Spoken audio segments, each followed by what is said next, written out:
Yeah, if you guys ever like get your hands on a Japanese storyboard, it's really beautiful. You should study. Absolutely. I think for American board artists, we actually board for the executives that watches it, because clarity for them is very important. If you show a 7-second pan or some close-up, some moody setups, they don't get it. Yeah, the truth of it all is, with storyboards, is you're impressing the executive. Because sometimes the executive doesn't have the imagination or the creativity to be able to... Not sometimes. Not sometimes. Not sometimes. And Eric's an exception. Yeah. Eric knows the Japanese way of work. But yeah, and I lost my thought. When I remember, I'll get back to it. All right, so we'll keep moving on. Next is we'll go into the network and establishing a network of people, and what is networking. Because I think that's really important for everybody to know that it isn't just, you know, clean cut, apply for an animation studio. It's actually like, you have to know the people. You have to know who you're working with, who your friends are, because honestly, that's how you get the job. And very rarely do you submit a portfolio and you get a job. I mean, like, I could say probably like everybody on this panel, like, we've gotten our jobs via friends, right? Absolutely. Yeah, and so let's, Eric, Yeah, you know, if I can rank like how networking works, especially, you know, when you're entering, I think for the first year and a half, you know, whatever you're doing, it's very likely in the animation industry, it's not going to be an incredibly highly skilled job. Even if you're an artist, it's going to be the most basic level of art before you start to climb up the ranks. So I think I've always told this to everyone I've ever worked with. In the first year or two, your most important quality above everything else is reliability. More than you being clever, more than you being cool, more than you being like the center of attention or the warehouse of knowledge, pure reliability and a massive team effort is actually like the most important thing. And the worst part is, it doesn't matter who you are, how good you are, if you're not reliable, the opposite is true. You know, we have geniuses in our industry who have won awards, you know, for their artistic work. They don't get work because they're not reliable. You know, so I think, you know, at your level, like, first thing, just, man, show up on time. Man, make sure that if someone asks you to do something, you do it 30 minutes faster than they told you to. You know, make sure that you're just not a complete jerk, and that you can actually, like, basically get along with people and know when to talk and listen. I mean, man, it sounds like basic human nature, but it's so easy to, like, slip into the artistic world, and you come in and you forget that, like, it's a social network of people. Yeah. And if they don't like you, they will find a way to not have you work there anymore. And that is definitely something to think about, because it's creating a rapport. You know, and people need to know that you're reliable and you can work with them. And if not, then I'm sorry to say, but you will get blacklisted. I think what's important, especially at you guys' level, if you're just getting in the industry, work with each other. You know what I mean? Like, find small teams to get things done. You know, do some stuff, obviously, you know, your own art and your own skill is your forever talent.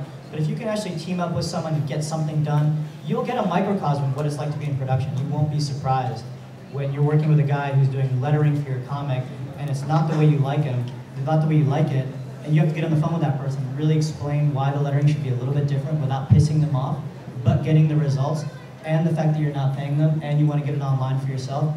You're suddenly like the entire animation industry in two people. I think networking can be kind of distilled down to one idea, which is shorthand. If you have a shorthand with either your employer or your employee, it helps everyone. You can get things done quicker, there's less loss of communication, etc. So on both sides, when I work for someone, they usually hire me because I know what they want, or I know the property, or I know, you know, what their situation is, and vice versa. When I build a writer's room, or if I build a show out, I want people who know what I want and know what, you know, my executives need. So it all comes down to communication and shorthand. And you know, it's the same for artists as well. I know when you're building your teams out, you want people who know, you know, what your strengths are, or, you know, what they need to be doing right away, you know, without wasting too much time and, you know, falling behind schedule. And that's when production kind of starts down on it. So yeah, shorthand. Yeah, one of the things about networking is the term networking is kind of freaky, because you're like, oh, I hate that. I hate having to go up and shake someone's hand I don't know and smile. Hi, how are you? Hi. You know, nobody's good at networking. If we were good at networking, we wouldn't be creative people. Okay, I'm sorry. As far as writers go, we're all pretty much idiots when it comes to networking. It's not something that comes naturally. Nobody's really good at just going into a room and saying, I'm going to make everyone like me. It's not easy, so don't get freaked out by it. But it is an integral part of what you need to do if you want to have a long career in this thing. So don't think of it as networking because you're not trying to get anything out of them. Think of it as your peers. Okay, if you have this dream of yours and you want to go get it, the people next to you, I mean, the people sitting next to you right now in this room that you don't know. If you look to the left and right of you, there are people you don't know next to you. Those are your peers.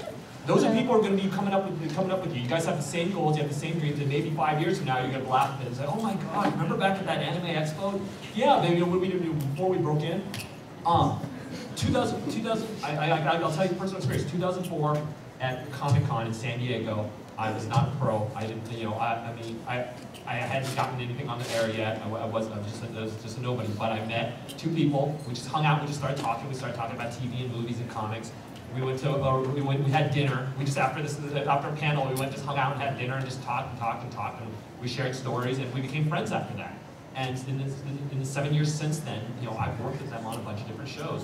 One of them and I worked on Green Lantern together. The others, all three of us worked on Ben 10 together. At the time, we were all none of us were, we were all hoping to be pros, and we all are, and we've come up together. The people, just come to this panel, and if you come out of here just meeting one person or adding one person on Facebook or one person on Twitter, that's a start. Seriously, Facebook and Twitter make it a lot easier to start meeting and networking with people. So then use it. I mean, if you meet someone next to you, by all means, when this panel is over, turn to the person next to you. If you don't know them, say hi. I want to be a writer, or I want to be an artist, and just talk to them. Exchange the Twitter information. Start building up.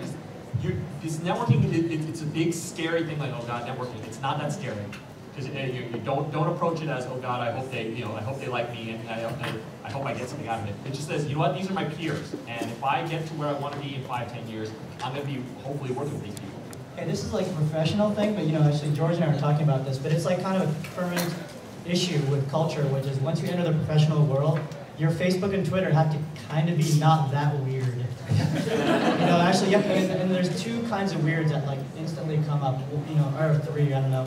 One is, I party all the time, and every Twitter or Facebook post is me drinking with someone, or talking about drinking with someone. That's actually like a big scare for people.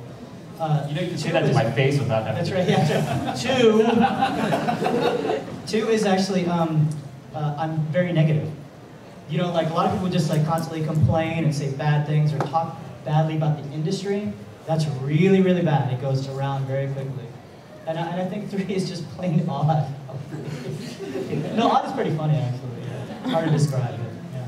So actually, just remember that once you enter the industry, that your social networking is being watched by a lot of people. And all of us, all the executives I know I work with, we have 2,000 to 3,000 friends, we have 1,000 plus LinkedIn connections, we're followed or followed by hundreds of people, and we just can't say stupid Paramount movie. You can't do it. Like that'll haunt you for like a year. So it's really like something you have to be careful, even as an artist, Yeah. Yeah, that is part of it. Put your works up there. If you have a great new drawing, put it up. If you got a great new piece, put it up. People are going to remember that. They're going to call you later on it. Yeah, absolutely. That is so true about the networking thing. Like I used to think that networking was this thing where you like had to do lunch, and you had to like meet people and stuff. No, networking is just if you have a kind of shared love of Transformers. Exactly. That's how we met. Just right. Because we're nerds.